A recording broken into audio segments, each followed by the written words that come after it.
All right, here we go. Late night happy hour on a Monday. What a show. Lots to comment on. Crazy Monday night, crazy weekend, all the NFL, especially tonight with two Monday night games, and down go the Vegas Golden Knights. Yikes. That was not good. That is not a good way to end the season. So we welcome in our listeners, commenters. Allie is in the house. What's up? How's it going, man? I don't know. I guess it depends on what you're rooting for tonight. If you're trying to win bets, or you're rooting for football teams, or the Golden Knights. That was not great. First of all, explain what you got in the background. That's kind of cool. Yeah, I got my step and repeat banner. I don't know if you guys watch my picks and parlays videos, but I don't look great on a green screen, and so now I've got my fancy step and repeat banner. Nice. Tell people about picks and parlays. Yeah, so picks and parlays, man, we're on fire right now. We are doing awesome. We had a great week. But yeah, picksandparlays.net. We're on YouTube and Facebook. We have, I think, over 30 handicappers now from all over the world. You can buy picks, subscriptions, packages, all kinds of stuff. But it's been really, really fun. A lot of big cappers from here in Vegas. Chip Chirimbus, he's a legend. Who else? Scott Rickenbach, the Bulldogs, Sean Higgs from Jersey. So it's a lot of fun. And yeah, we give out free picks on YouTube and stuff, or come check out the site. Did you watch the Knights? There's your spiel. Did you watch the Knights game tonight? No, I didn't. I followed it on my phone. I don't hockey. You guys know this about me. I followed it on my phone. I saw we were up a goal in the second period. I saw we scored it in the first, and then talked on the phone to my man, and he said we lost it. So I got other stuff. I have baseball. Okay. We will get into VGK in a little bit. I got to start out with the Broncos. My God. I thought the Broncos would be not so hot this year, probably more of a 5 or 6 win team. The second half and the end of the game, I can't be more confident now that the Broncos are not going to be anything this year. Between the coaching with Fangio and who is high on Drew Lock?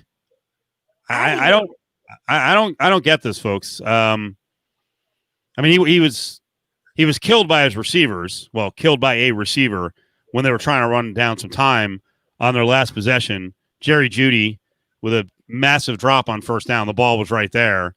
And then a freaking deep shot that was actually there. And for some reason, Deshaun Hamilton stopped for a second. Like, what is going on?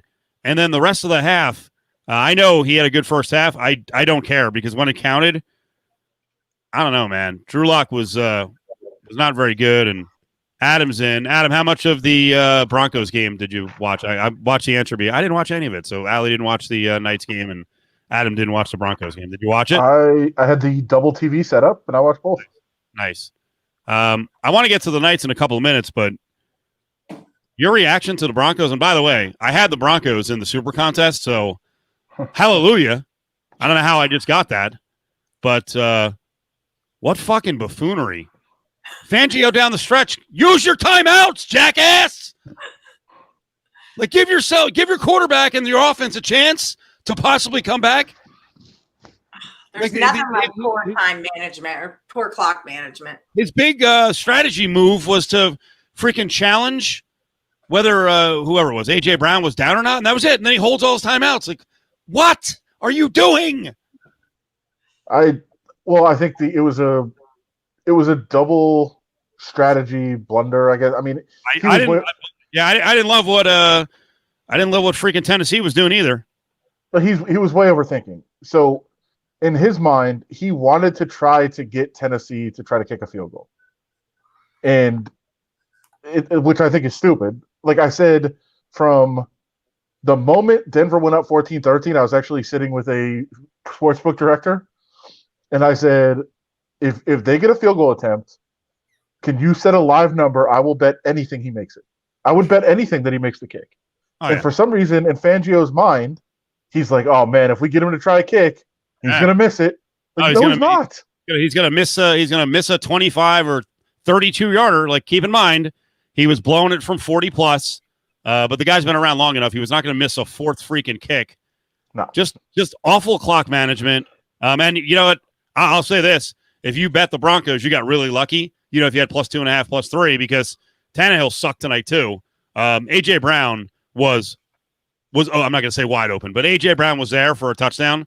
And I don't know. I have to watch a replay, but between Brown and Tannehill, they couldn't hook up. So that should have been. Well, frankly, you know what? If the Titans had covered, what are you going to complain as a Broncos better?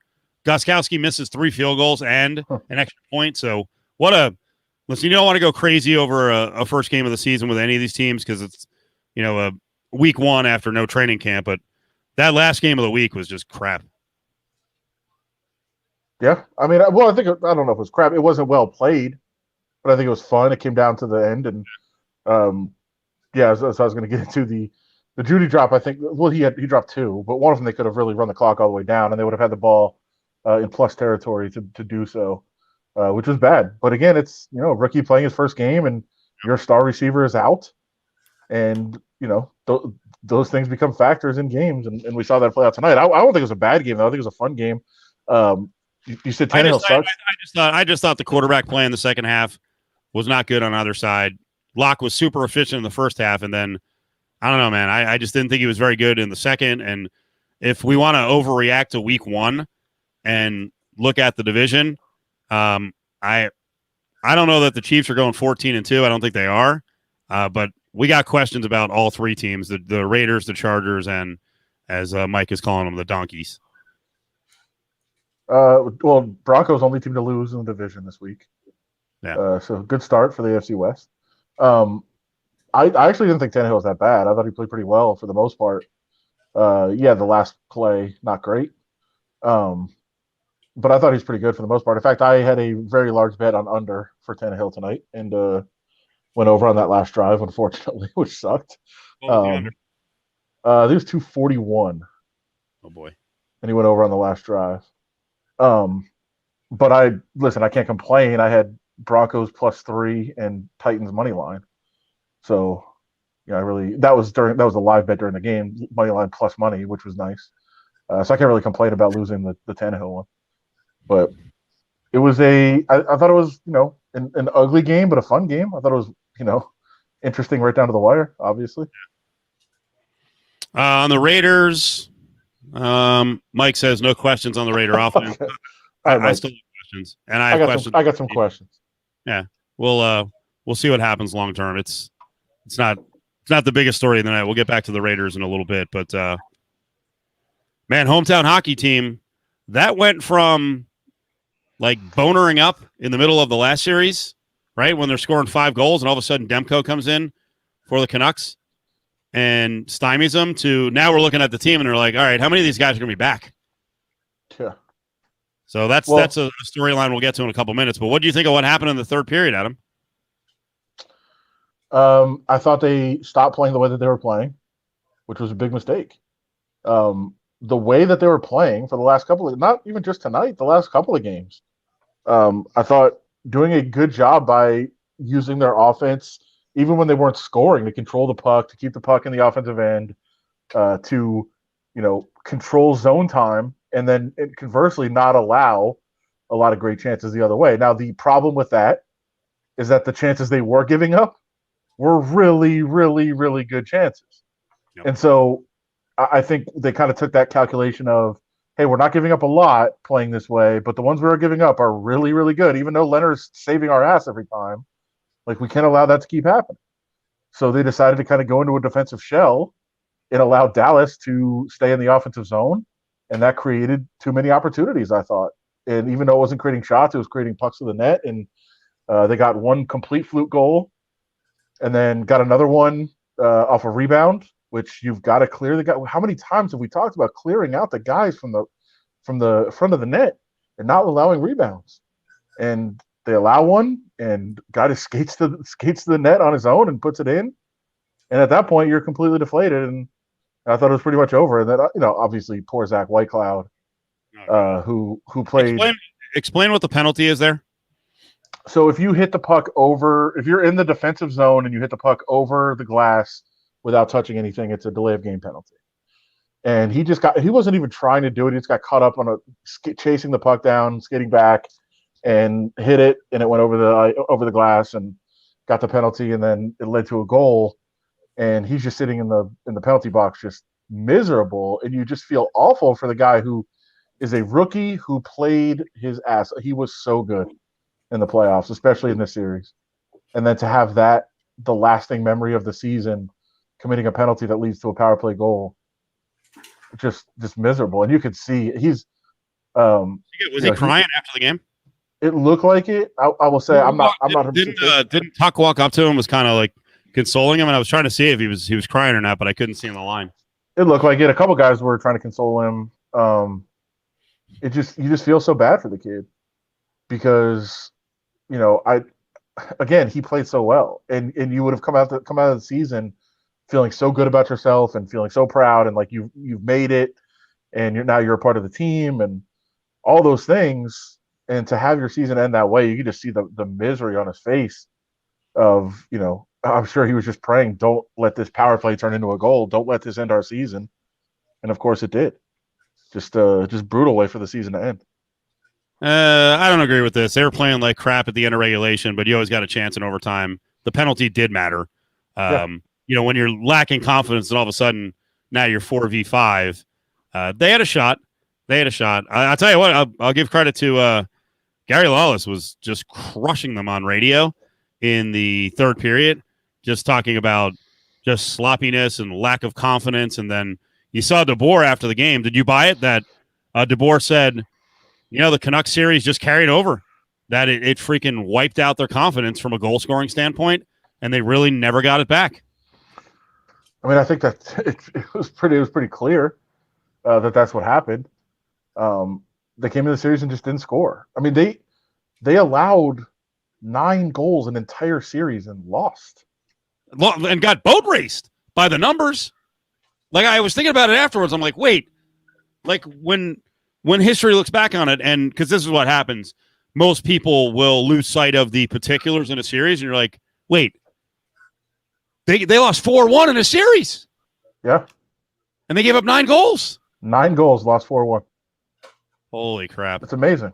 It's absolutely amazing that happened. And the way that the team was playing, especially in the middle of the playoff, like after, the restart, the round robin and the first round and starting the second round, and you just thought like, they're hitting their stride. Like you remember like all the analytics were pointing to them just running away with the Western Conference. And same with Colorado, and then they got injuries and they fell apart, and the Golden Knights just kind of lost confidence and just ran into a lot of I don't even know. I want to say bad luck, but it's just really lack of finishing, and whatever they did was not able to work. They couldn't score any goals, and they just get caught up in just a vicious cycle of trying to turn things around offensively, but just never finding it. I would say the top 2 themes on social media tonight are, one, fire DeBoer. I've seen that. A lot of people are like, hey, guy had more talent again, and he lost the series again. So what do you think? No, he's not getting fired, or no, he doesn't deserve to get fired? He doesn't deserve to, and I don't think he is. Okay. I don't think he is either, but so what do you think of people saying he should be fired?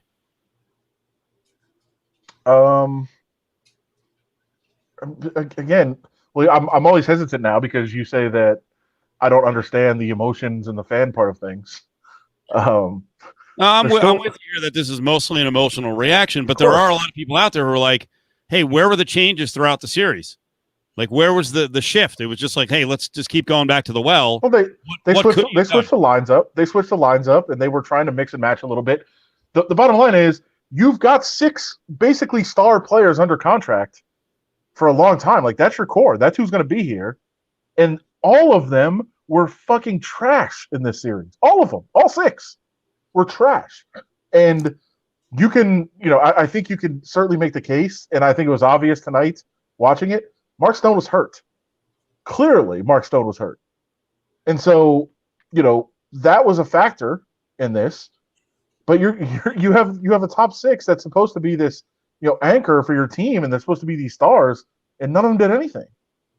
So I think that's what you'll look back on and say, well, what was he supposed to do? Take them out? Or you want him to sit, Pacioretty and Stone and not play them? I guess he could have, but he was mixing them up. He had Pacioretty in the third line a little bit the other day. He was trying to find the right combination. It just wasn't there. Mark was saying, am I referring to a local media personality? I have no idea who you're talking about. I really don't. I just saw a lot of fans flipping out about DeBoer. Should Patches have played less? No, you can't. I just don't think you could do that. I don't. I mean, I suppose you could, but then your choice. Your choice is, it should not be based on what ifs. Your choice should be based on what's best for your team. But I'm sure there is an element. Okay, what did you want him to do? Again, you want to sit Pacioretty and Stone, or you want him, Stone was maybe the worst player. Like, he still was making defensive plays, but he had nothing offensively, and so his injury want him to sit them. He got blasted in the freaking ankle last game trying to block a shot, right? Yeah, but you want to sit him, and you want to sit Pacioretty, and you want to say, like, all right, these guys aren't producing. We're going to go with, Patrick Brown. Like, let's go. I mean, what happens if that doesn't work out? Then you probably should be fired. Like, there's only so much you can do. Do you buy this from Zig? What's up, Zig? That Khudobin, like, we should walk away from the series and also go, hey, they met up against a goalie who was hot as a pistol. Although they got, to the point that people have made, I've seen it on social media reacting and also in our chat. I mean, my God, they outshot him in just about every spot, and it just seemed like there was never traffic to actually block Khudobin's view. And, so many good shots, like, went right to the glove, right to the chest. I mean, I could, listen, there is a such thing as a hot goalie that just gets on fire and just carries you to a cup, and that's fine. But like, you'd have to explain why Demko was also the greatest goalie they've ever seen. Like, Demko was on that kind of run, and now Khudobin is also. Like, I think at some point you got to look in the mirror and say, it's not a hot goalie, it's you. I think that I was thinking of a lot of, because I was having this conversation with a lot of people tonight, and I was trying to put it in baseball terms for a lot of people. So I still don't think people really get hockey that much. But yeah, like Aaron is saying here, if you're a baseball team and you go play the Yankees for 3 games and you get shut out 3 in a row, and then you go play the Mets for 3, the interleague series, and you get shut out 3 in a row, you're not like, wow, that other team had some great pitching. You're like, yeah, we're not hitting. At some point, if you're facing 6 different pitchers and they're all shutting you down, it's probably the offense. Same thing here. You face 2 goalies that have never been, some amazing goaltenders that have carried teams before, and they're both shutting you down. That's probably on your offense. Khudobin is good, really good. Let's go through a bunch of the comments. Is this the end of the road for Marshy? CJ Cards fan saying Marchessault was the worst player in that series, no goals and taking penalties. Well, by the way, he was pretty ineffective after the Instagram comments, right? Mm-hmm.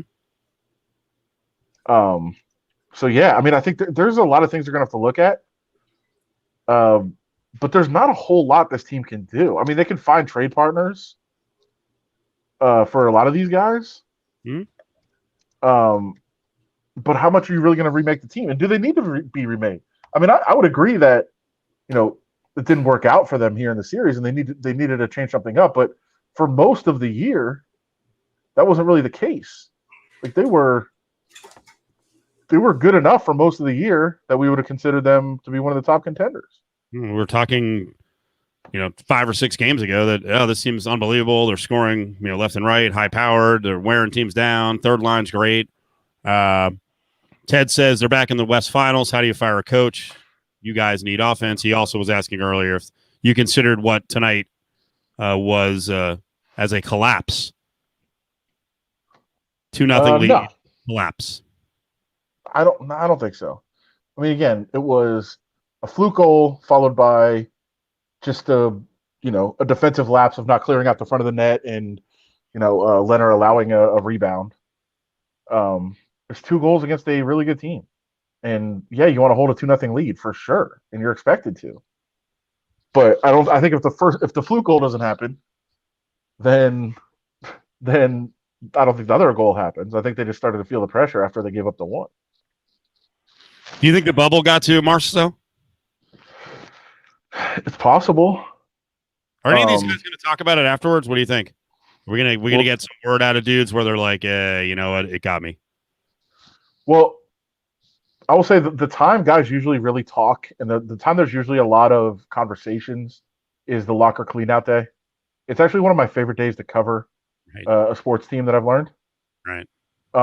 Because you not only have like really good conversations with guys about the season and about their future and about things like that, but you also get a lot of, hey, like I really want to talk about what happened this season. Give me a week and then give me a call. Like, here's my number, that sort of thing. Or like, hey, I'm gonna have my agent call you. I want to talk about this. Those sorts of things definitely happen, and we don't have that this year. So I think there's going to be a lot more time for guys to think about whether they want to do it or not, and things like that. So by the way, they better get ready because guess what? Could be reality in a couple of months when they restart. What do you think? We're going right back to the normal setup, or are we having multiple bubbles? I mean, they're discussing bubbles, right? Yeah, so for sure. Better come up with your bubble strategy, your bubble shield. Charlie says the bubble was so overrated. These guys could go anywhere, golf anytime they wanted, play video games. But not go to see their family. Yeah, it sounds pretty boring to me. Kind of a big one. Yeah. Not that I would. Yeah, I would love to live in the bubble, but I also don't care about people. Like, it would just be great for me. Marcia says signed through 2024, by the way. Okay. Super unathletic host here, not Allie, but super unathletic host, and we don't need human interaction, so it'd be fine. I'd be all good. Be totally good. Let's see some other comments. Was Dallas the better team? I mean, I will give them credit. Their top talent stepped up. I mean, Jamie Benn was awesome when he needed to be. Yeah, I mean, I don't think there was a clear better team. Vegas was a much better team on paper coming in.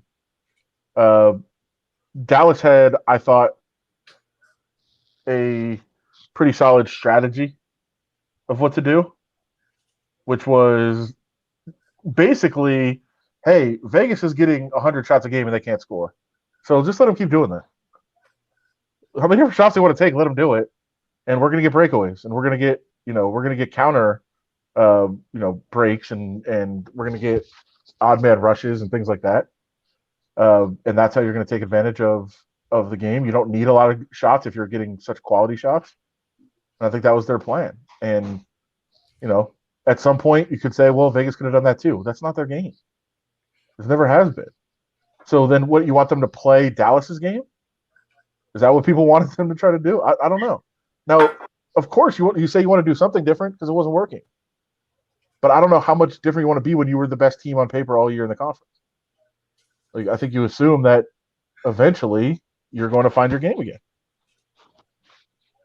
Treason ODB says if they do bubbles again, you're going to see a lot more opt-outs. In what sport?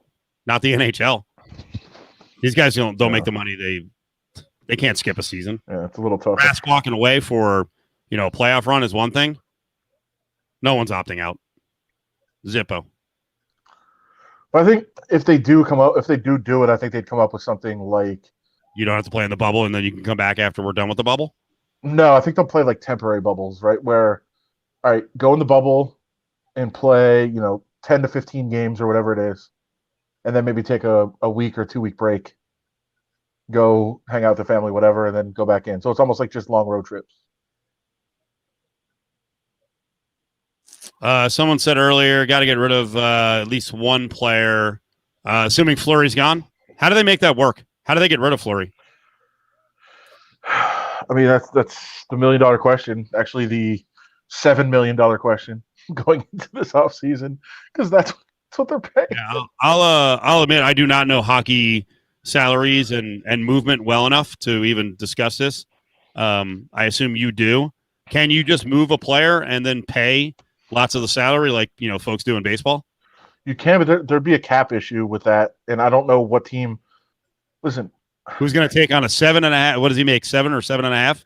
It's who's $7 million. $7 million for 2 more seasons. Goalie that's not going to jack up their cap.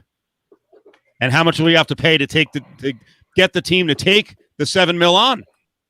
Yeah, and here's the other thing: you're going to lose Fleury and a decent piece, probably, or at least a good prospect or some picks.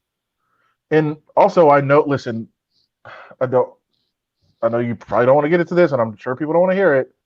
He's also not an elite goaltender by any stretch. So when you think about these things, like I've heard people say, like, well, they'll just trade him. Nobody's taking him. Again, okay, we'll take him. Like Pittsburgh has apparently shown some interest. I think San Jose was rumored to have shown some interest. We'll take him if you're buying him out, or if you're paying 80% of his salary. We're not paying $7 million for a not elite goaltender who might not even be our starter. It just doesn't make sense. So they're going to have to basically beg somebody to take him. So then what's the story here? What's the obvious story? Of what to do with Leonard? No. Why do they have Leonard and Fleury on the same team? Why is Leonard the goalie of the future and Fleury still here with time remaining on his contract? Because they signed a bad deal. Exactly. Yeah. Exactly. Well, I would hope that this is we last week we talked about the fact that the Raiders used a 3rd-round pick on a guy, and then after 6 weeks are like, it's not right for Vegas. He's not ready to play the position. Well, then why'd you take him? And it's the same thing here. If you loved Fleury so much, then you are committed. So who rubber stamped the Fleury signing? Or is this some like precipitous drop for Fleury that no one saw coming? We can't say that either, because I'm talking to a guy who I know on the air while everyone else was like, ho-hum, good for Fleury. He got a big deal. Adam was like, what? And that was like the day it got signed or the next day. So if you knew that, why did management not know that? And everybody said I was being a contrarian and a jerk and didn't all those other things. It was obvious. Now, I still think management saw that he had a bounce back season. He looked rejuvenated at what he was at the time, 34. No, he was 32 or 33 at the time. Had a bounce back season. Made everybody excited about, hey, he still got something left in his legs, all of that. And at that point, they still had some cap space. They had actually a lot of cap space to play with at that point. Now, they should have foreseen that with that kind of a core that they were going to want to sign some other guys and bring in some free agents and make some trades and pay some people. But they were absolutely rewarding him for that season. They were excited that he was having a little rejuvenation. And they thought that there weren't going to be any cap issues. And then there were. And let's not forget, another part of this is that everybody assumed the business was going to keep being great and the cap was going to keep going up exponentially. And that didn't happen. In fact, it's going down next year. So, I mean, there's a lot of factors that went into it. But, yeah, when they signed it, I thought it was completely ridiculous. And I feel like I was almost alone in that. I mean, I think you were there a little bit. But I feel like I was alone beating that drum when they signed the contract. And it's a really bad contract. Yeah, not a great excuse now. I mean, I'll admit the guy is the face of the franchise. He needs to get a statue. But, these are decisions. You pay for these mistakes down the road. So now they're going to pay for it. I've done a lot of hockey. I'm going to talk now. No,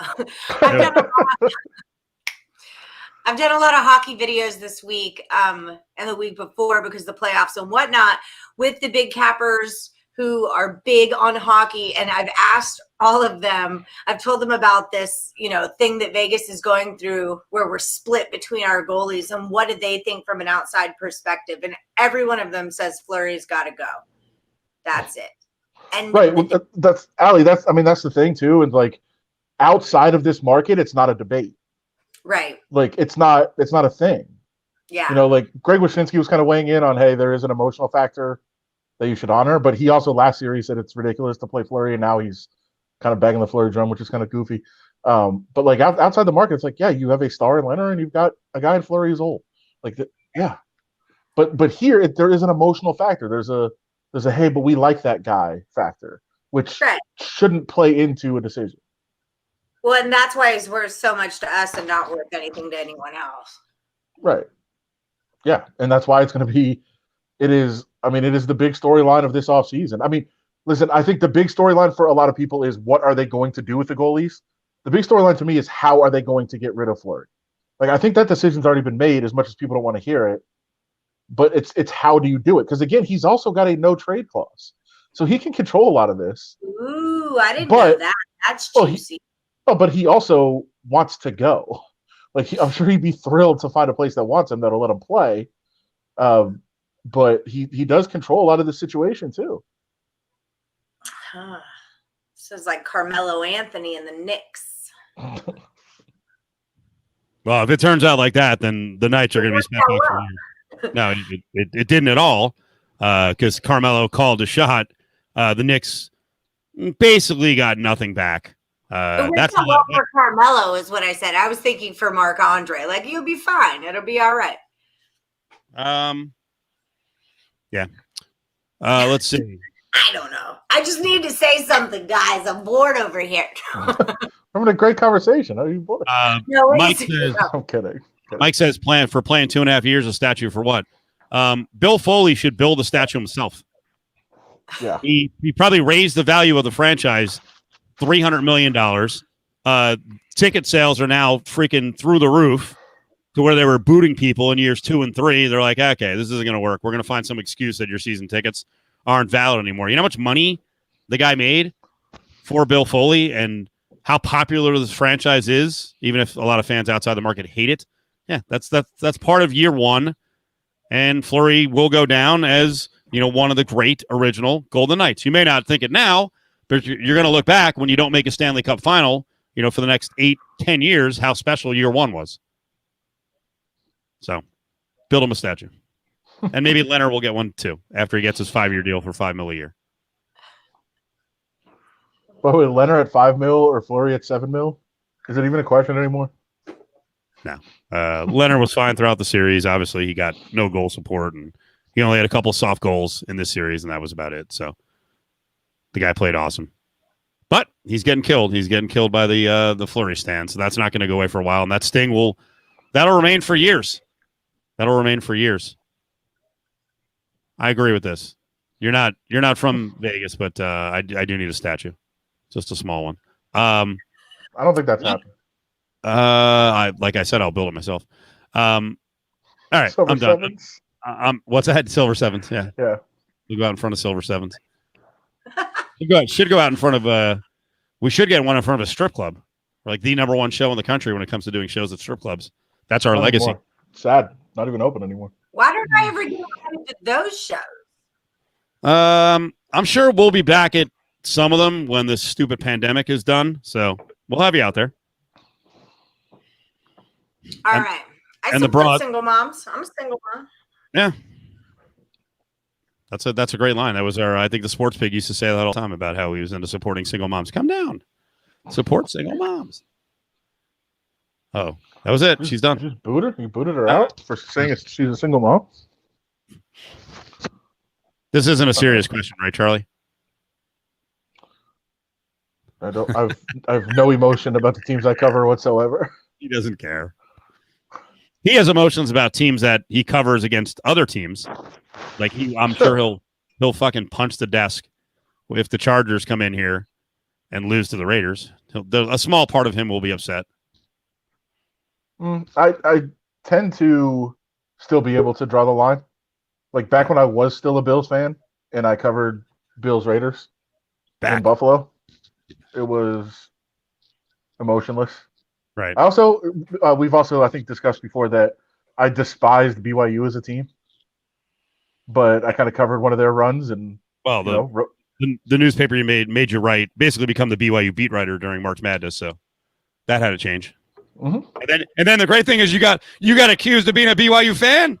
I think I was called a fucking Mormon. Yep. Yeah. I was like, have you ever talked to this guy about BYU? Now he's a homer. Okay. I just write stories. I do my job. But yeah, there are fans though who will turn on.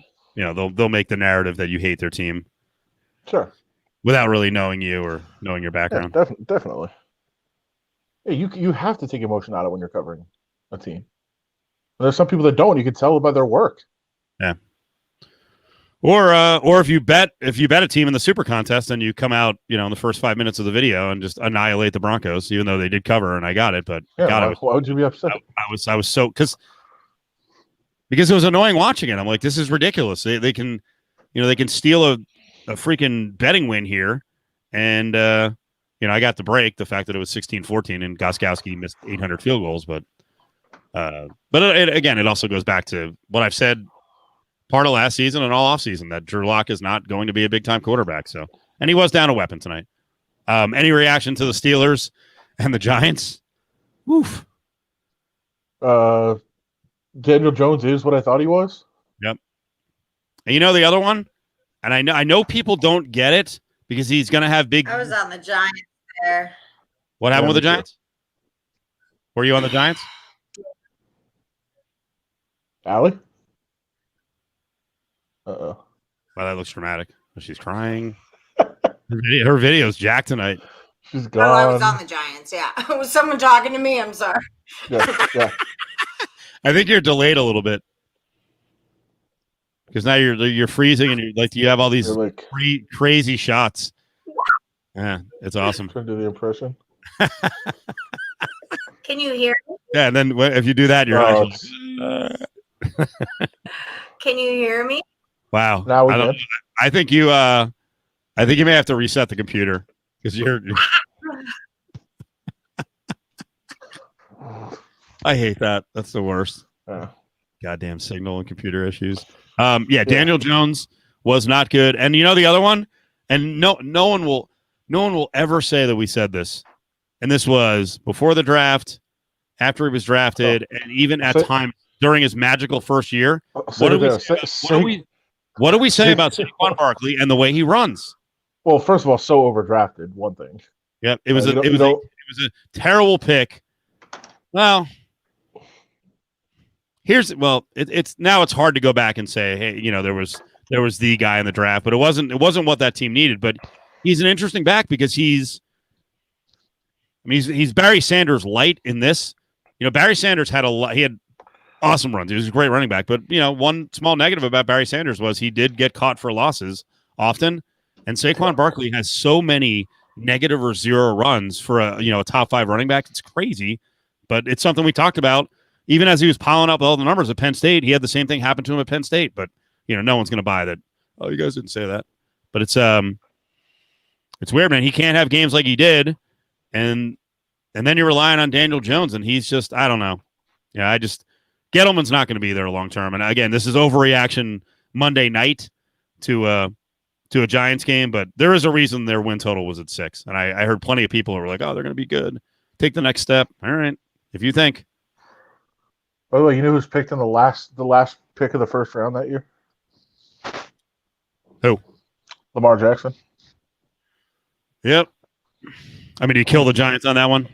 Yes. Yeah.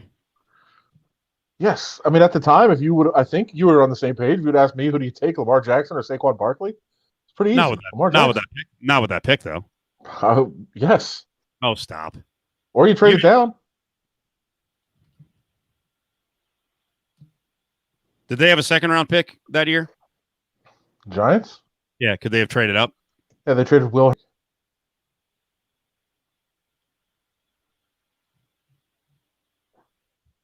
Right. And by the way, Nick Chubb went after. They're not going to take him at the top of the draft. Yeah, Nick Chubb went after Hernandez in the second round. So I mean, you could have Lamar and Nick Chubb. That was what, the 18 draft? Yeah.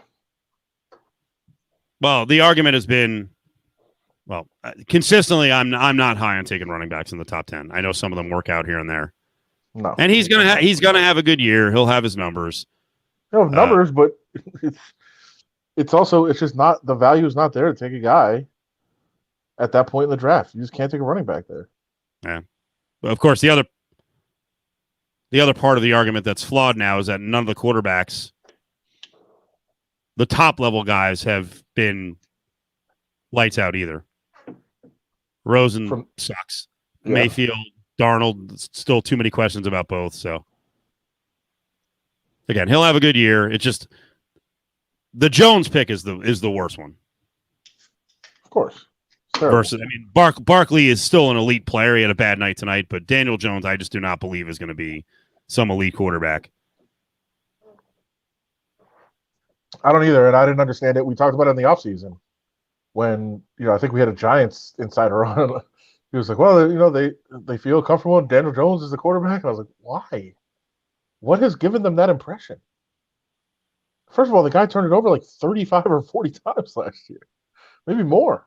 He didn't even play a full year. It was ridiculous. What, he fumbled 20 times? I think it was 18.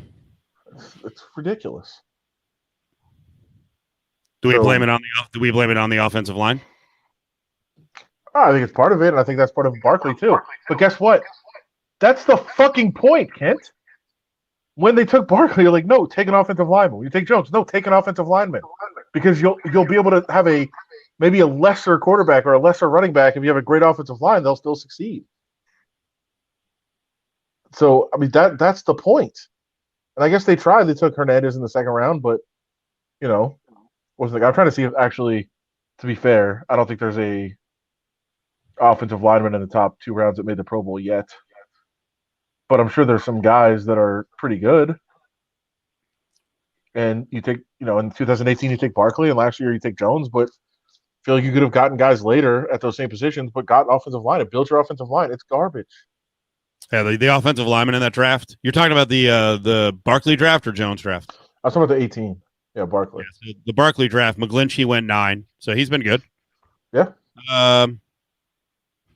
I mean, you would argue Colton Miller, who was the next tackle taken, should have gone like in the 2nd or 3rd round, but he's actually turning into a pretty good player. He was really good last year. He was good this week. Really good.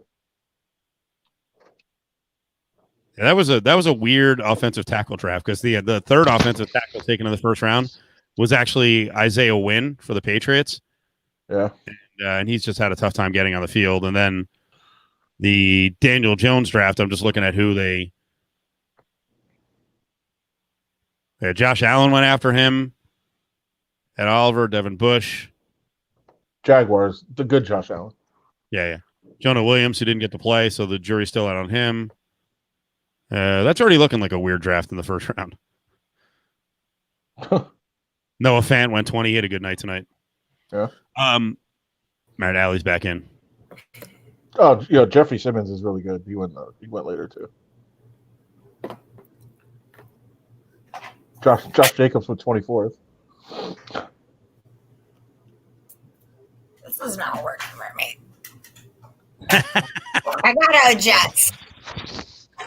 We're having trouble tonight. I got a new. So you got muted. Damn, I thought you were spot on with your picks and parlays with the backdrop. I was almost there. I jinxed it. I was like, hey, that looks really good. I was almost there. Now the top of my head's gone. All right. Give me a minute. Give me one more minute. Yes. We will. I need to log on before. We're muting you. So how did everyone do over the weekend with the picks, with NFL picks? I know Ryan Carl Hill was on the Eagles. Made sure to tweet that out over the football team. Adam and I were both. You were on the football team, right? +5.5, +6. Yeah. I was all over them in fantasy, picking their defense too. I love that defense. I was on the football team. I took the points though. I kind of wished out. That's all that counts. I was on the Vikings. That was a good pick. Oh boy. I was on the Saints. That was my best bet. The Cowboys. That was my bad bet. That was the only one I lost yesterday. I lost Lions.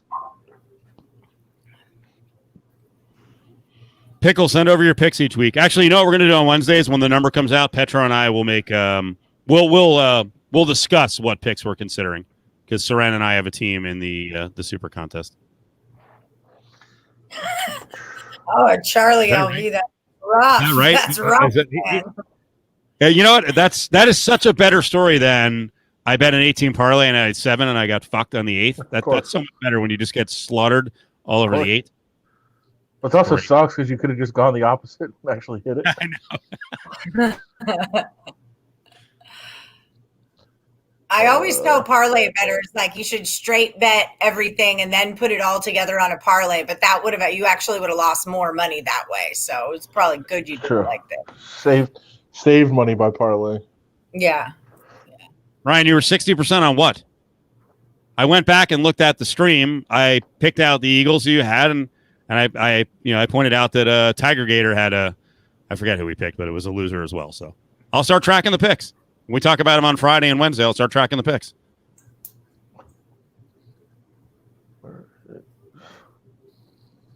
Is it better to lose week 1 or win week 1?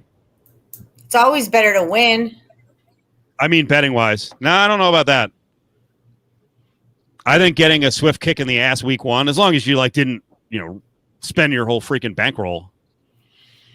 I think a reality check week 1 is a good thing because watch what happens in week 2 for a lot of people. Week 2, there's going to be some massive overcorrections. Massive. Is LV Razorback here? I don't see him tonight. Oh, I wouldn't have showed up either. Did he get slaughtered in our fantasy league? Just didn't even put up a fight. Ooh. Just a whitewashing. How many teams did you end up with, Adam? I was following your Twitter. I know you felt like 9. you didn't have enough. 9. Sadly. That's what I heard. That was my final number. I went 7-2. I'll take it. It's a good start. Did you? Yeah. 145 and 145 to 87 Razorback. By the way, I think we had a tie in this league. Oh no! Here we go. JVT and Casey Flatlander tied. Who's on their team? There'll be a correction. It'll split it up. I don't know. We don't have decimals. We have only full points. So it's 157, 157. JVT was a 10-point favorite going into the contest. Did somebody play tonight? JVT had Noah Fant get 19 for him. Wow. On the other side, Sean did not have anybody tonight, it looks like. Yeah, JVT had Russell Wilson, Jordan Howard, yikes. McCaffrey, Devontae Adams, that's a big game. Keenan Allen, Noah Fant, DK Metcalf, Justin Tucker. And Casey Flatlander had Josh Allen, Raheem Mostert, Edwards Hilaire, Julio Jones, Adam Thielen, Zach Ertz, Robert Woods, Greg Zuerlein. So 157, 157. I believe they were tied for the highest score of the week in the league. And that's just matchups suck, don't they? It's the worst. Oh, it's ridiculous. The 2 highest scoring teams in the league played each other. Yeah, one of my leagues I lost, so I'm the highest loser point total, which does me no good. I didn't get a win, and I'll be whatever it is, like 6th in the order on the waivers. Yep, thanks. Late night happy hour league, you got destroyed by I got crushed by our boy AC. Well, and I also had obviously I'm annihilating Barkley. I had Barkley. That was I needed like 60 or something like 68 points from Barkley. That wasn't going to happen, but he got you 12. Give me something. He got me 12. I can't believe you started AJ Green. Did you have injuries? Did you have injuries or something? I have no receivers. Oh, you have Evans. That's why. I have Mike Evans, so I sat him. Yeah, that makes sense. And you have Samuel. He's hurt. Yeah. So. Started AJ Green and Emmanuel Sanders.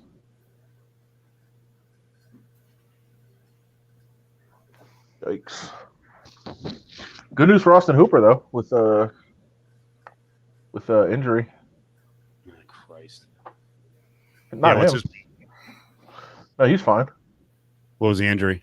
No, why am I the other starter? Njoku? Njoku got hurt, yeah. I got some videos this week that I wanted to take a look at. Might be a slow process, but I got to show you some pictures I liked first. Week 1 reaction. I thought this was a good one. I cannot wait until Cam Newton sucks for a couple of games, because watch how up and down these idiots in New England are with the Patriots. So right now it's a love fest. Watch until he freaking has a couple of fumbles, some interceptions. They're losing games. And I like Cam, but he's going to have downtimes too. What do you think of the new logo? Love it. I love that. And his canary yellow suit. I don't think Belichick's going to go for it, but yeah. Belichick is becoming a big media star now. He's got his new commercial, his Subway commercial. He's saw that. Cutting off the sleeves. Highly entertaining, right, Allie? I wouldn't say highly entertaining, but it's entertaining. I just don't like that guy, so I don't know. Yeah. We asked the question in the offseason, are we rooting more for Brady or more for Belichick? Do you want to see Belichick do well without Brady or Brady do well without Belichick? I've actually changed. I'm Team Belichick for sure. I actually might have been Team Belichick all along. I don't remember. I'm 100% Team Belichick, though. Allie? I would like to see Belichick do well without Brady, because I think, they are so tied to each other, and I'd like him to be able to say, like, see, these are the systems that I put in play that made Brady what he is. But at the same time, I want to see Brady be like, see, I didn't need him. So I don't know. I bet against Brady and cashed it. I know that. So I don't have a ton of faith in the Bucs, but it's only week 1. We'll see. I actually think Belichick is super fired up right now. I think he's so excited to, first of all, be unharnessed from that weight that he was wearing the last 4 years in Brady. But really, I just think he looks at his team now and he's like, okay, we have to figure out a way. Like, we got all these guys opt out on defense. We have a new quarterback who is completely different from the one before. Got a lot of different guys on offense, and he's able to now start coming up with. I mean, he wants to go back to wing T. This would be great. He's just inventing new ways to move the ball. I think he's so excited. He's basically going to do the Ravens with Cam Newton, but I almost said Cam's a better passer than Lamar Jackson. Is he? Oh, Lamar was so good again yesterday. Whoa. I love Lamar. I'm a big Lamar fan.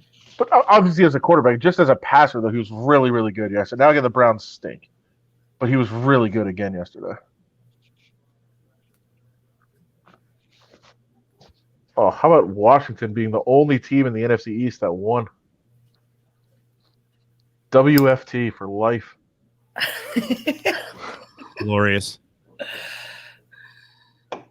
And Haskins was just utter garbage yesterday. And they found a way to win.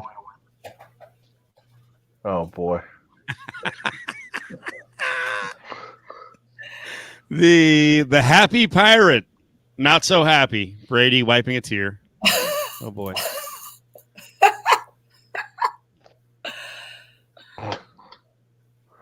Sad Brady. That's awesome. Wow. What a disaster. He was a mess. It's good. That's going to be really fun to watch all year. The pick 6 was amazing because it had everything that you worry about with Brady. Everything. The lack of zip trying to throw across the field. I mean, it was a terrible throw. He got completely read by Janoris Jenkins. And then the throw itself was just no zip at all. I heard one of the who was it? It was one of the handicappers was telling me that he read some article and a guy from the Buccaneers was saying that Brady's arm is even stronger than it was last year and la la la. And it was but how strong was it last year? And how strong could it be this year? I don't know. It just I'm over the hype. It's why I took the Saints. It's just all the hype is going to be around Brady and what he's going to do. And I don't know. I would have Michael Jordaned it if I was him. Michael Jordan first round, not gone and played baseball and then came back to the Wizards. But drop it. Just end it. Walk away. Be cool, man. I don't like it. I don't like it. But I do like the idea that we'll get to make fun of him for a season.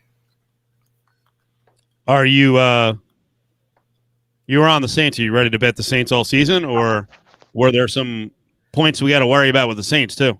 Well, I think Breeze and Peyton are kind of like on their farewell tour, and I mean, my problem with the Saints is that they tend to get into like those really close matchups, and they'll usually pull it out at the end, but you never really like get blown out. Well, I don't want to say never really, because Adam's going to give me 7 stats of how that happened last season, but they don't get like super blown out. And so I worry about that. But yes, I like the Saints this season. And I think, all that veteran experience and one last hurrah kind of thing is going on there. Yeah, I'm on the point spread. I'm not sure about this one yet. Saints are going to freaking light, whatever. The Raiders. Let's see. Michael Thomas has a jacked up ankle. He's got a high ankle sprain, and Breeze showed some of the same. And he showed it last year, but Breeze showed some of the negative signs that Brady did. So they got to manage Breeze pretty closely. Yeah. What do you think? You think it's going to be a freaking rip fest, Adam? They come in and just destroy the Raiders? I mean, the Thomas injury is huge. It changes everything they want to do offensively, so I'll wait on that. He says he's going to try to go. The Saints are my Super Bowl pick when we did it last week, so I'm going to have to stand by them for a while. I didn't see anything that really is going to change my mind too much coming off of last week's game. I saw some teams that were really impressive that could start to change my mind a little bit, but I think the Saints are really good, and I think the difference is they have really adjusted to what Drew Brees does still well. Yeah. Where, and Ryan said the same thing I was about to say. They've really adjusted to it, and they figured out how to use him. And what did Brady do? He went to a fucking offense that's all about the vertical passing game. What is he doing? It just doesn't make any sense. So while Breeze is kind of understanding his limitations and he has a coach who's, playing to it, Brady goes the opposite direction. He's like, I can air it out. I was just being held back. No, you can't. You have a dead arm. It's not going to change by going to an offense that asks you to put the ball downfield. Lack of self-awareness. Exactly. Dude, back to Ali's question though about how strong his arm is now. Were the Saints? Were the Bucs just lying about what they were seeing, trying to build his confidence, or he just had a bad game? Probably, but it's not even. It's different. Practice is different than games. Obviously, we know that for one thing.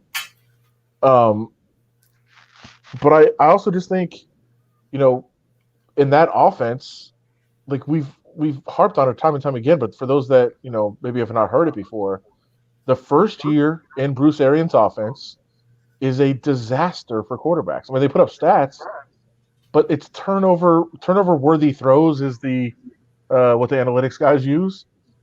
Turnover worthy plays, even if you fumble it and you get it back yourself, or you throw a pass that should have been picked and it's not, that's still a turnover worthy play. The 3 highest instances of turnover worthy plays, in the last 20 years are all guys that are in their first year in Bruce Arians' offense. So he's asking guys to do all these different things, and that includes Jameis Winston last year. So people don't want to get on him for all the turnovers. Let's just watch what happened with Peyton Manning. Watch what happened with even Kurt Warner, I believe, in his offense his first year. Look what happened with Jameis last year. Like, this is just what happens, and we're going to continue to see it, I think, out of Brady. What do you think about what Aaron says? The total 49.5 and move already. Do I have it right? I think I saw that real quick tonight. 52. Was that wrong? Was it not low earlier tonight? Maybe I was might have missed it. Another number. I think the open was 51.5. Or 51 was the open. Now it's 52. Who's going over 52? So I thought Panthers Raiders was one of my best bets of the week over. Yep. Saints Raiders is definitely going to be an under for me. Why? Well, I think the Raiders offense is not going to be able to do the same things that they were against the miserable Panthers defense. And if the Saints don't have Michael Thomas, they're going to be a much more ball control offense. They're going to run the ball, and I think they're going to run the ball at will against the Raiders, and I think they're going to throw a lot to Kamara and to Cook. Raiders is a great over bet most weeks. No, it's not. They were one of the lowest scoring teams in the league last year. Yeah, I don't know what people saw in game one. Gruden's a run coach, man. He wants to freaking run. They are going to take some shots downfield because of Ruggs if he's healthy. Yeah. But what you saw using the running backs out of the backfield and then a lot of slants and how they I thought they used Renfro pretty effectively. They're a play, underneath pass game and run the ball as much as possible team. Now, the defense could be the unfortunate equalizer and push games over. So we'll see how the D turns out. Dude, I was watching the news today and they were like interviewing all these Raiders fans who drove out here from California. They drove to Las Vegas to watch the Las Vegas Raiders first football game. And like, it pissed me right off, first of all. Second of all, I mean, you didn't go to the game. You weren't like going to the game. You drove all the way here to watch a game on television in the middle of a pandemic. I'm not like, and you drove through a wildfire to do it. I mean, I guess that is fandom, but it ticked me off. Where did you watch the game? I don't know. I just don't want Californians coming here for dumb reasons like watching a football game. Like keeping the casinos open? Yeah. Employing more of us? I don't know. We don't want that. We have to take whoever we can get. Well, do we have to take Trump and the whole Trump rally? I mean, I don't know. It just we're getting to it. Seems unnecessary. Can I say what the car? I don't like the Raiders, so I guess that's my thing. Like I'm Texans, so I'm like, wow, Raiders fans. Rah. Which is, that's going to be a storyline that plays out all year here in the market, and I think some media people are going to be surprised that everyone doesn't jump on the Raiders immediately like they did once the Golden Knights were winning. Like there are lots of fans here who have already got their teams, and then there's just as many people who don't like the Raiders. They never like the Raiders, so it's not going to be this instant bandwagon jump. No. Nope. By the way, Steve, can I go back to Derek Carr for 1 second for one thing? Sorry. Jumping in. Last year, how much was he criticized, and how much did we talk about average depth of target? He was second lowest in the league at 6.9, right? Right. And 6.9 was a pretty bad number. His average depth of target, 6.9 yards downfield, second lowest in the league of all qualifying quarterbacks. Do you know what it was yesterday? What? 5.8. Well. So this whole narrative, and that was with the 2 deep shots to Ruggs. Now, again, you can explain that. Ruggs got hurt, and he was still in the game, but he wasn't really as effective as he was early. You also got a little bit more conservative when you had a lead in the second half of 12 points. I get that. Also, down 2 offensive tackles. So you're down to your third offensive tackle on the right side. So all of those things contribute. But let's not pretend like the Raiders all of a sudden got explosive. Like their average depth of target was 5.8 yesterday. That's a full yard lower than all of last year, where everybody was talking about how he didn't go downfield. What does it matter? They won. Well, they played one of the worst teams in the league, and they're not going to be a favorite again. And this, I think, blows people away. Till week 10, they are not favored in a game again until week 10. That's insane. How many are real close, though, that could flip? A couple. Yeah. But I don't see it like, okay, one of the games they're not favored in. It's actually a pick 'em. That's home against the Bills. I'll take the Bills right now. If you want to put that number up. Yeah. Did you see the Bills number at Miami? I was just looking at the numbers. I'm sorry. This to me, this is the worst overreaction line of the week. I mean, it's already coming down. It's 5.5 at Miami. Are you serious? Come on. I mean, Miami. I think it's almost overreaction to Miami is looking terrible more than it is Buffalo looking. Because by the way, Buffalo played a good first half. Second half. Listen, the Jets played terrible in the first half. Jets played a better second half. The Bills were not great in the second half. They weren't good at all. No. I thought they were bad in the second. They played a good first half. And Josh Allen did throw some really bad passes. Really bad. Well, that's what's going to happen. That's what he does. What he is. And he fumbled twice.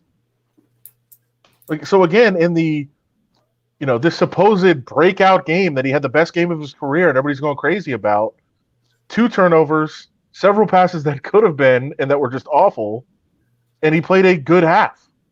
And that's the game everybody's supposed to get excited about. Ali was fired up to talk about the weekend action here in town. Yeah.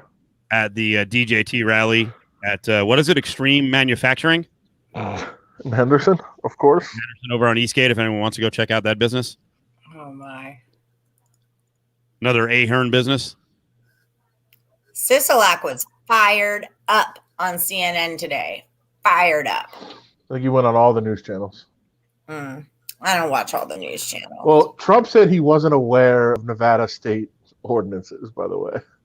Which is a complete lie, because last week his guy, Laxall, was whining that their rallies at the airports got canceled, and that was the reason why, because they couldn't go beyond 50. They knew exactly what they were doing, and we talked about it last week on the air with Justin. I was saying, Trump's going to do what he wants. Let's see if anyone stops him, and no one stopped him. So he can do whatever he wants. I was wondering about that. Like, are we allowed to stop them because they're breaking this 50 people or more gathering thing, or no masks or any of that? Could Sisolak have ordered some dudes in there and been like, we're shutting it down? Well, not really, because what dudes would he order in? That's the question. Right. I don't know. Sure. I mean, Nellis Air Force Base is up the street. I guess they work for old federal AT as well. Yeah, that's federal. No, I'm just asking. I don't know. Like, could we have done that? No. See what the rules are, what the ordinance calls for, is a fine and potentially to be shut down. And then Trump told the business owner, "Don't worry about it. We'll pay it." Right. So it's the whole thing. It's ridiculous. He absolutely knew it was there because he offered to pay for it. Of course. So throw the politics, throw everything out, and listen. I obviously despise him. I'm not making a secret about that. But here, the biggest thing about this, and Sisolak made this point today, and everybody feels how they feel about him too. Whatever. He made the point today. He said, "It's not like these are my rules." This is what Sisolak said. He's like, "These are not my rules. I have a meeting with the White House task force every single week, and they tell me I have to do this, this, this, and this. This is Trump's people telling me, keep this closed, do this, put this ordinance in, keep this closed," and he's following the White House guidelines. But Trump is using it for political purposes because he thinks it's like a power thing to say, don't wear masks, don't distance, all those other things. And so Sisolak's saying, I am trying to do what you're telling me to do as the federal government. And then you as the federal government are coming in saying, ignore him. Just ignore him. Don't listen to him. And Sisolak's like, well, those rules are coming from you. It would be very helpful if you, who's giving me these rules, would say, hey, listen, it's not a good time for this. We have told your governor to keep all these things closed and to keep these regulations in place, so we're not going to do this. But instead, he comes in with his just hurricane of nonsense and then leaves behind all these people saying, see, the president says we shouldn't have to do this. No, behind the scenes, the president is saying you do have to do this. He's just telling you don't because it's good for his political aspirations. That's insane. It's exhausting is what it is. It's exhausting. Yeah. But again, listen, the tape is out there. Tape's out there. All you got to do is listen to it.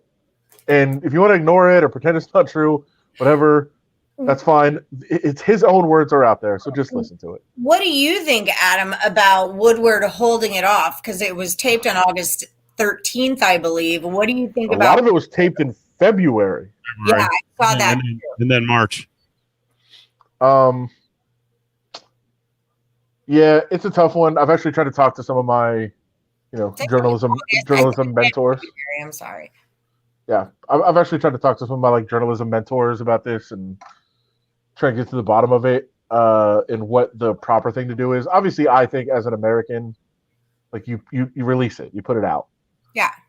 But there is a couple arguments to be made. One of them is, it doesn't matter now. Would it have mattered then?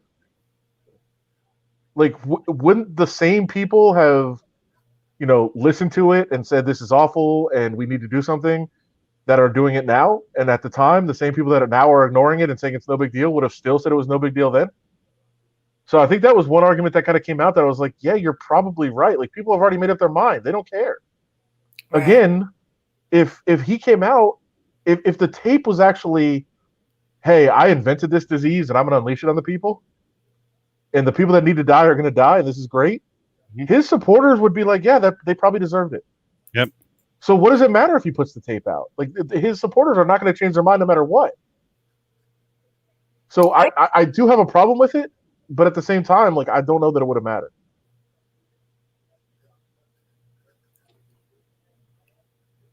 I don't know.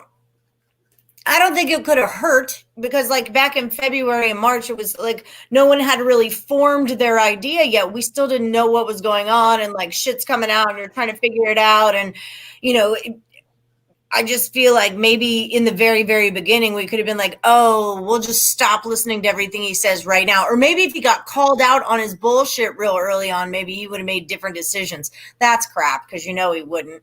Of course. You're talking yourself into it right now. Decisions for breakfast. Yeah, I mean, like, seriously, this man has not made one good decision ever. Is this too much from? Is this too much from a Keith, who lives in Henderson, and said after the meetup at this Extreme Manufacturing, I live in Henderson. I have to lock down harder for the next 2 weeks. People at that rally will be in the grocery stores, gas stations, restaurants, and casinos today. Yeah, I said that to my boyfriend today. I said, well, I'm definitely staying in more for the next 2 weeks. I don't live in Henderson, but I live near it. And right, but those people are not just going to stay in Henderson. Yeah, that's just it. Like, no, we're good. I'm good. Thanks, asshole. That was what was the Labor Day? You know, all the cell phone data showed that people that were in Vegas for Labor Day that were all gathering in casinos and partying and being stupid. Within 2 days, we're in 49 different states. Yep. Like, that's what we're dealing with. And that's why, like, again, we say it over and over again, and people just don't listen and don't care. We know that most of you will be fine going out. Yeah. Most of you will. But you're also not staying home. Like, you're going to these things, and then you're going out of the community, and you're exposing other people that didn't go to those things, and now are coming home to their families. Yep. Who you never know what kind of immunocompromised situations people are in or who they're around. And that's the problem. That, like, yes, we understand, because I heard it again tonight. Like, oh, I think I'll be just fine if I get it. Yeah, you probably will. But who are you going to infect? I've told the story before, but the girl at the RJ, and she wrote about it, so I could say who it is, Rio Lakanlale, who's just a phenomenal journalist, 25 years old. She's an athlete. She runs. She's in great shape. She got it, and she was in intensive care, like really, really bad. And it was scary for a few days. She survived. So that's good. It's great, and everybody's happy. But she said as she was laying there in the hospital room, all she was thinking about is, oh, my God, I went to Whole Foods yesterday. Who did I give it to that in turn then could give it to their mom or their dad or their grandma or their grandpa? Who did I infect by being stupid? And I know there's a lot of people that won't think that way. They'll just think, who gives a fuck? I only care about me and my family. And I guess that's fine. It's obnoxious, but whatever.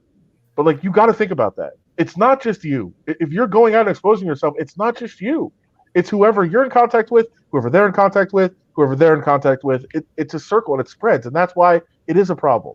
So it's not, if you think you're going to be fine, that doesn't fucking matter. The thing that blows my mind on it, too, is, like, he knows that this takes people out, especially older people. So why are you, like, holding these rallies and, like, potentially killing off your own voters? You know, that's part of what I didn't understand. Like, when the whole pandemic first started happening, I was like, maybe this is the universe's way of, like, starting to cleanse out this old way of thinking, because at that time it only affected older people. And I'm like, the universe is, like, washing us of this old way of thinking. And then it occurred to me, like, but those are the people that vote for Trump. So isn't he just, like, kind of harming himself in the end of this by holding these rallies? I mean, his buddy Herman Cain died. You know, he's got to know it's for real. That's worthy sacrifice. Well, he doesn't He doesn't care. Herman's still tweeting. I think he's still alive. Yeah. Where are you at, Adam, on your, because I know you were back and forth on who you're going to vote for. And I remember your last one was you're going to vote for Trump because he created this mess and he should lie in it. Where are you? Has that changed at all? Are we still there? A little, because here's the thing. This is what I was talking about. So, like, I was saying that in December and January. Like, the country is on the verge of just completely collapsing in every way. Mm-hmm. And I don't want that to be next April or next May after he's gone. You heard about the economy? It's great. No, it's not. Rich people, it's great. As it has been throughout his entire term. And so, yeah, and by the way, that's the other part of this, is that he just keeps injecting money into rich people to make the stock market go up.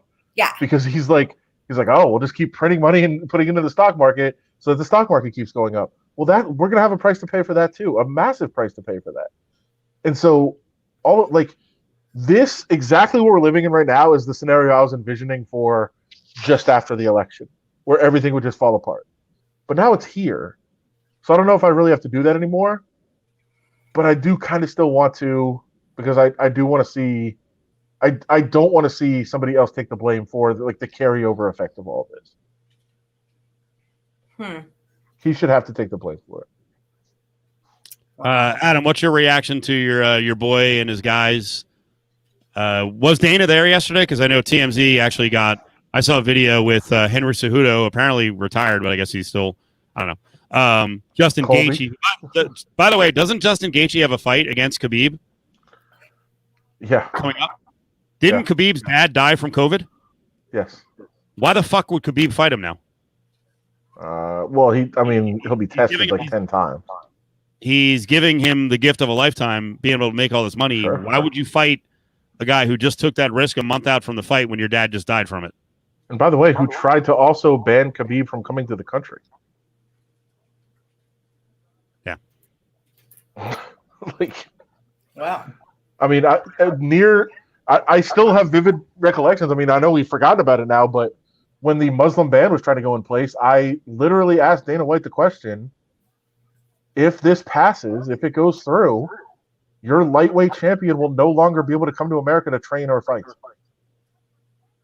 So how do you square that with being friends with that guy? And he basically made a joke like, oh, I'll call him and I'll let him in. So, I mean, I guess that's, when you're rich, these things don't affect you, or you don't get bothered by them, I suppose. But yeah, I think you're right. Now, I think Khabib has the easy out of, hey, he's going to be tested a bunch. I don't care that he was at this rally. But you're right. There should also be the aspect of, I'm not going to grant you a title shot and give you all this money when you are participating in this nonsense. It's basically a denial rally. And I answered my own question by just looking at the TMZ post. Dana was there last night with Cejudo, with Gaethje, with. Is Ali officially a felon or not? I don't know exactly what, because I don't want to speak on that. Okay. You do realize the irony of Henry Cejudo, Mexican American, first generation Mexican American, right? Yeah. And Ali being there. Okay. And by the way, Colby Covington fights Saturday. Yeah. He fights Saturday. He was there? Yeah, he was. You're right. Yeah. He fights on Saturday and is at a rally on Sunday. The interesting thing with, because this was an Ahern deal again, he was also the guy who held the Evangelicals event, Evangelicals for Trump, about 3 weeks ago, and he got, I think the fine there was like $10,000. Maybe it was a little more. This one was $3,000. Doesn't Governor Sisolak at least have oversight on business licenses? Well, when they're up. I know the Ahern Hotel is fighting the fine, but they just got that. That's the old Lucky Dragon. He bought it for like $36 million. Yeah. Couldn't he really fuck with them and be like, all right, well, if you're just going to do whatever you want and violate, state mandates, then you're not open. It's very weird. There's we're in a moment of much lawlessness, and it hit here the last couple weeks in Nevada and Las Vegas. So, all right, well, same thing on the business license front. then pull his goddamn license. And I'll tell you the other one. The guy has made his fortune off of machinery. Stop buying his machinery if you're the state and the city and the county. Yeah. How hard is it? Definitely would make sense. You know? They probably have long-term deals. He doesn't even care. What is one more UFC issue? What is going on with Conor McGregor, the alleged habitual sexual assaulter? Yeah, when is this going to come to an end? It's a weird story. This sounds like it was a exposure of some sort. Mean? Like he exposed himself. Oh God. I actually we discussed doing the story this weekend. We actually didn't write it, and the reason is nobody's clear on whether he was arrested or questioned. And I think part of that stems from different countries have different interpretations or different laws. But I know TMZ put up this story like Conor McGregor arrested. His people were like he wasn't arrested, so it's a false story. It's not true. He was supposedly brought in and questioned, and there was some people saying, well, in foreign countries, some foreign countries, that's considered being arrested. I don't know. I admit I'm very clueless in this area, so I don't know. What country? But I believe it's Italy. But Corsica. The bottom line is, Corsica. The bottom line is, I thought it was not. Yeah, the bottom line is that he continues to be caught up in these situations, like constantly.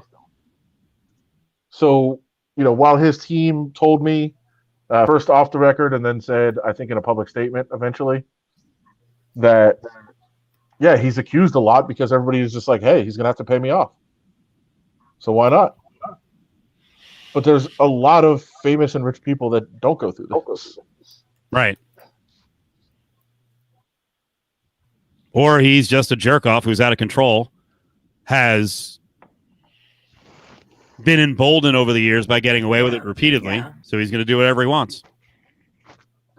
Yeah, that should be clear. Corsica is part of France. Corsica is France, not Italy. And this is a dumb question, but Dana White will do nothing. Exactly. Well, Conor's retired, right? So what should he do? Well, but how did he expose himself? Like if it said he was on a yacht with his wife and his kids in Corsica for some bike race or whatever, but was it one of those like, oh, Conor, and he's like, yeah, and whips it out. I remember in my 20s, there were times I did the old boob flash. Was it that kind of a thing, or was it like a lewd gesture, like suck it or something like that? You should have been arrested, probably. I'm just saying. Attempted sexual exhibition.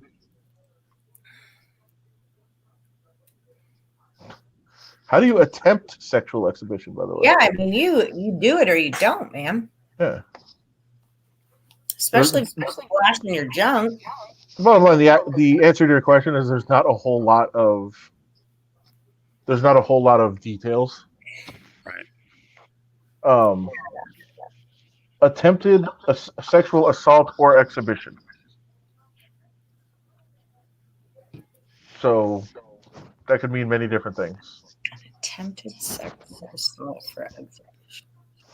So you go to a club and you see some girl, you're like, just pull your pants down, you're like, let's go. I don't know. Is that the way she used? Does that work for him? Is that Irish? Does that sound Irish to you? I don't know. I get at least one solid dick pic a month from a rando on Facebook. I mean, can I get them all arrested too? They should be, probably. It's gross. Just think you're opening something up and then bam, you got someone's wang in your face. Wait, do people disguise them?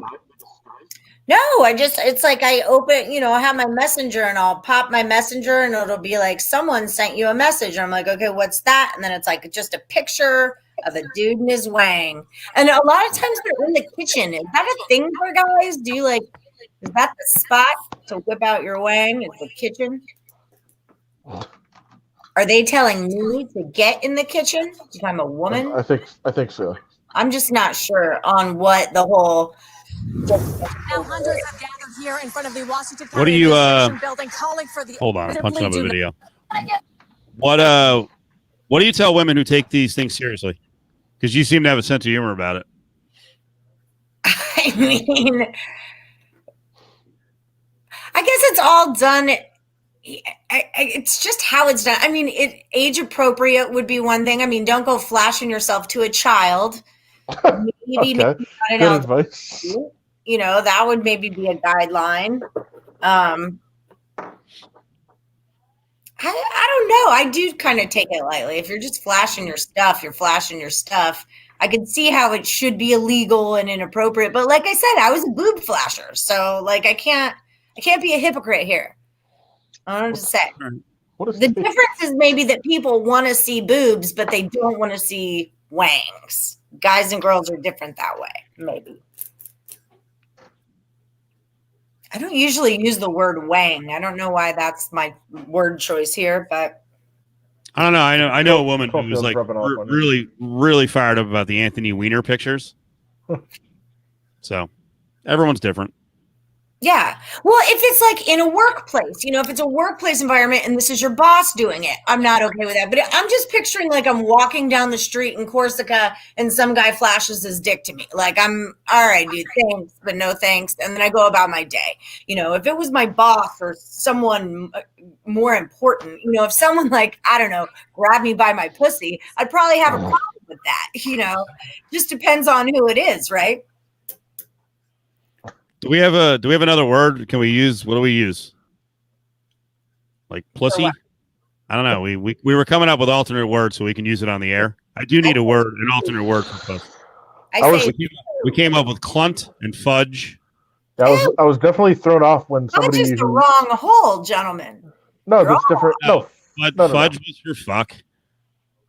Saying if I need to curse on the air, I need alternatives. I was definitely thrown off this weekend when somebody that I didn't know was listening to the show just referred to somebody in our presence as a fudging clunt. And I was like, wait, what? She's like, I was listening. Like, oh, okay, I got it. You know, I like lady. Your acceptance of dick pics is it's different for everybody because it's a good point here by Mark and LV who says. Ask Cody Decker for his opinion on dick pics. So his wife had issues with Brett Favre. No, Steven. Say your full name. Hold on, Allie, hold on before you go on. She was a victim, Steve. Right. Yeah. She was a victim. It wasn't. That's what I'm making this clear. What happened? Because we got it last time. Our friend Cody Decker, who is often watching us here. Who is a budding media star, former baseball player, is married to Jen Sturger, who famously was harassed by Brett Favre many years ago, and it definitely had an impact on her career. And I think Cody thought that Steve was taking it not too seriously when he was discussing it on the show last week. A twaffle, Joe. I know that guy. He's my friend. Ew. Let's do this. Tomorrow is Get Broke. Check that. Get Woke, Go Broke. I'm going to get it right. I can type it, but I can't say it. Get Woke, Go Broke Tuesdays with Ryan McKinnell. I want you to watch the video of the weekend. The most common reaction on this is this can't be real because the cast of characters is amazing and it is the biggest group of people who are just reading Facebook and YouTube you're ever going to find. What do I always say about Utah, right? Anytime our sports teams go against Utah, it's good versus evil When UNLV goes against Utah schools, it's good versus evil, and we're the good ones. This was in St. George, which, if you're concerned about Henderson and those clunts not wearing masks, watch what's going on in St. George just across the border. Oh, boy. Now, hundreds have gathered here in front of the Washington County Administration building, calling for the end of a mask mandate, saying they are tired of not living their normal lives. Oh, Not on the backs of my kids, or you're going to get more federal funds. That's how I feel about that. A passionate call for action Friday morning in St. George. Several police officers on standby as many locals called concerns about coronavirus spikes overblown. The flu kills more. Who put this kid up to this? I don't know. This is the most evil state in this country. Who put this kid up to this? Come on. You're going to use your kid as a prop? Oh, boy. Spikes overblown. The flu kills more than coronavirus. Others calling the virus a hoax or stating that asymptomatic carriers simply do not exist and they cannot be forced to wear masks anywhere as citizens of the United States. If we want to wear a mask, that's fine. We can take care of ourselves. Some rally attendees say they shouldn't ever wear masks if they have any medical issues or mental health concerns, or if they feel they simply can't breathe. When George Floyd was saying, I can't breathe, and then he died, and now we're wearing a mask, and we say, I can't breathe, but we're being forced to wear it anyways. But many I fucking hate that lady. oh my God. She just pissed me. I'm not going to. I'm riled. Fuck that lady. What are you laughing at? The comments. Starting to get so triggered. Oh, Clint. I love Clunt. That's a good one. The flu thing is just so stupid, by the way. 60,000 is the most deaths we've had from the flu. The most. People keep saying 60,000. It's the most we've had in a year. Yeah. There's only been 10 from COVID. False. In this Incorrect. pandemic. Only like Incorrect. 11. Only 11. No, we're close to 200,000. And If you have diabetes or high blood pressure or heart issues, you deserve to die. That's your fault. That's a you problem. So here's where I'm going to dispute this. I was in Because Utah. It's obviously stupid. I was in St. George. By the way, the number of deaths is wrong. The COVID number is wrong. It's much higher. And the only thing you really have to do is look at the average number of deaths per year in the U.S., right? And that we are 250,000 above the average number of deaths per year. So something is killing those fucking people. So if you're one of these people that's like only 6,000 have died, only 9,000 have died from COVID, you're going to have to explain why so many goddamn people are dying this year. 250,000 above average. Explain that. And then you can have your 9,000 number. But what's the other thing killing all these people? Well, and the one a-hole who's like, we don't need to wear masks. If we need to wear a mask, we can handle that. No, we can't handle that. That's why we haven't stopped the spread. That's the whole fucking point, wear the mask to stop the spread. It's so fucking easy that it makes I feel like maybe there's something I don't see. Like, am I the dumb one? It's so simple, and I don't understand why people can't get that. Now I'm riled. I'm going with Handle what's it. the number? What's the total number now, Adam? I think it was 196,000 last I saw. Yeah, I saw like 196. I'm going 10,000 COVID, 186 Antifa. Okay, fair enough. that they believe in all cases masks jeopardize kids' health. Parents are demanding they have the right to decide what to do with their children. By the way, that sign is awesome for one of our other big issues, but goddamn, we know right now that law enforcement is like, what? The fuck are you talking about? What do you mean we work for you? Children. I'll tell you another reason I hate masks. Most child molesters love them. So I refused to give it away. I knew that was coming because I watched this video already. I was waiting for the good part. This lady, you know what? Oh, Betty Jake. Oh, Betty Jake. Is it fair to say if somebody's going to die from COVID, it should be her? Don't be mean. Yeah, we don't want to wish Don't be. that. I'm Be not wishing it. Don't be uncaring. I'm not wishing it on her. I'm not wishing it on her, but she's clearly in the demographic. Yeah, don't She's go out there with no mask. Fuck the old, stupid, and weak. That's not right. I'm not. And she's like, I some of the younger people I kind of get. Like, hey, I want to work and I'm not going to die, and I don't care if other people die. Just let me go. Like, I kind of get that. But for her, who's clearly in the demographic, like, what is she doing? God will got her back, Adam. God will save her. No, okay? it's not even God with her. It's Q. She's Q. Wow. That's what it is. They're so obsessed with like ratting out this child molester ring that doesn't exist that everything is about that. Nah. That's a Q answer. That's not a God answer. Yeah, that's a good call. It's funny. When I was at Pizza Rock tonight, I was going to get pizza. And then I realized that I have so much pizza in my house right now that I would be overdoing it. With the pizza? I don't think you're supposed to say pizza. Yeah, with the pizza. You know what that means, obviously. Well, I think it's if you. It's I know what it means. Oh, I know. The SO's on board, baby. He loves pizza.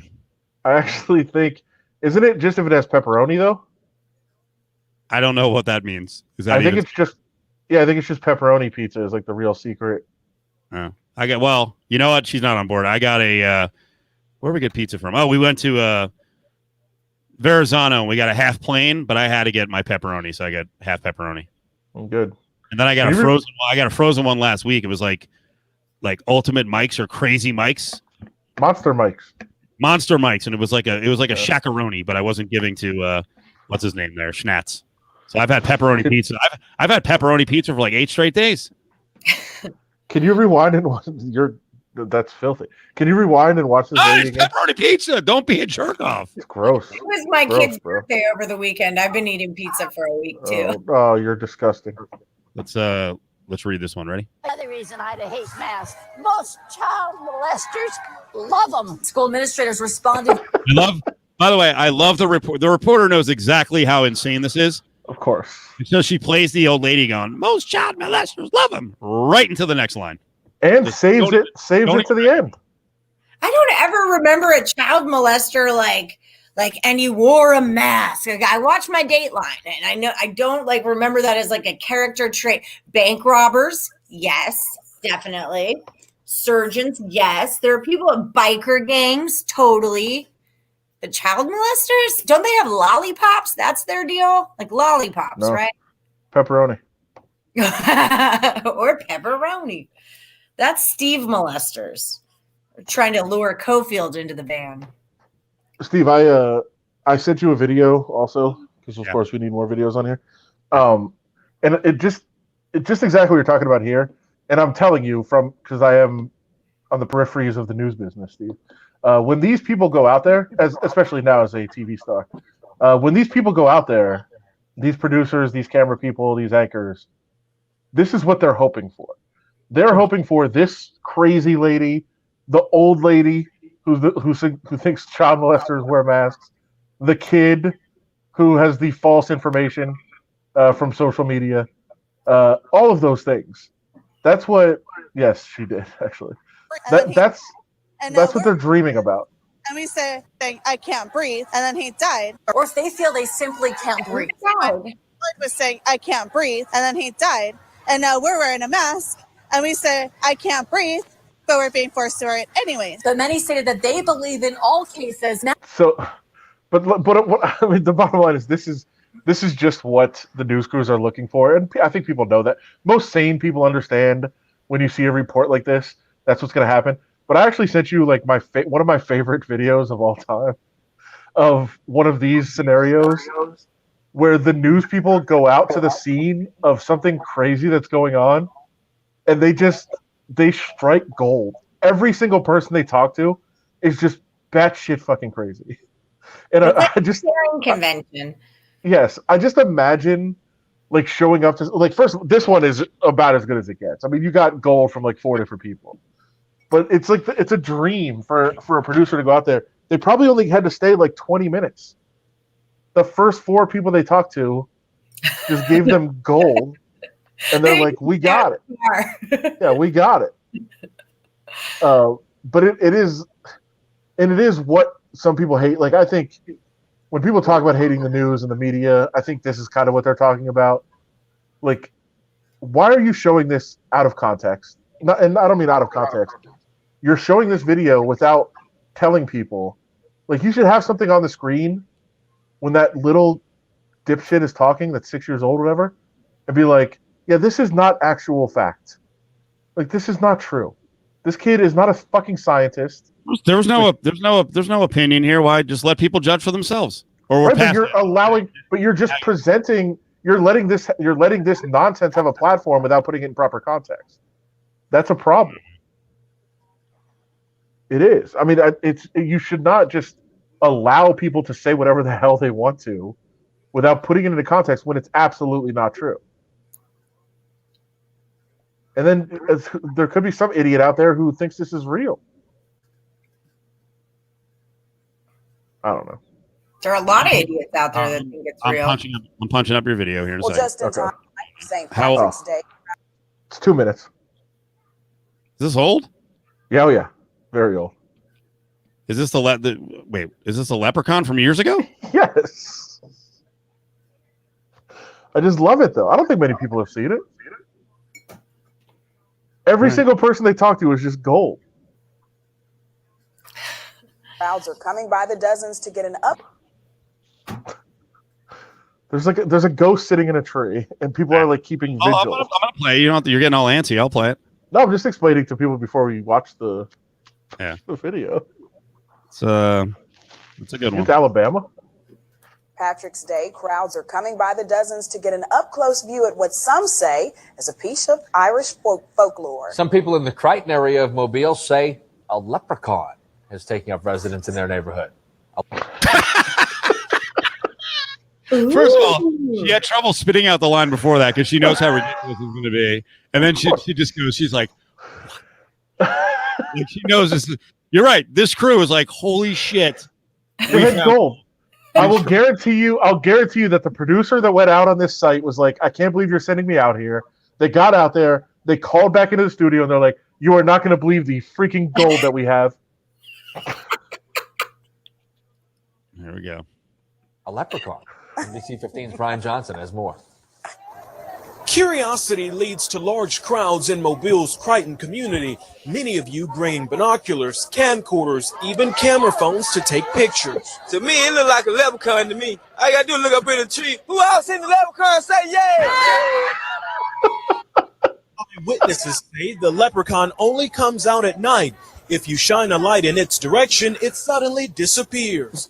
This amateur sketch, many of you say the leprechaun looks like. This is real fucking life. Who drew the sketch? This might be a bigger problem than the coronavirus. Hold on. I think I'm going to make that my profile picture. Oh my God, you should. Oh my God. It's so good. Oh. I think I've seen that leprechaun before. Oh my God. Thank you. By the way, thank you for telling us it's an amateur sketch and not a professional. Police drawing. Ari misses the old days. This is the true definition of making America great again. Of course. Where are photos like this gone? Who else seen a leprechaun? Say yeah. If there's a leprechaun out there, I want the police. I want a police sketch of this shit. The police need to be on it. We got it. Oh, we got it. That's him. This is the amateur sketch. This amateur sketch resembles the leprechaun looks like. Others find it hard to believe and have come up with their own theories and explanations for the image. My theory is it's casting a shadow from the other limb. Could be a crackhead.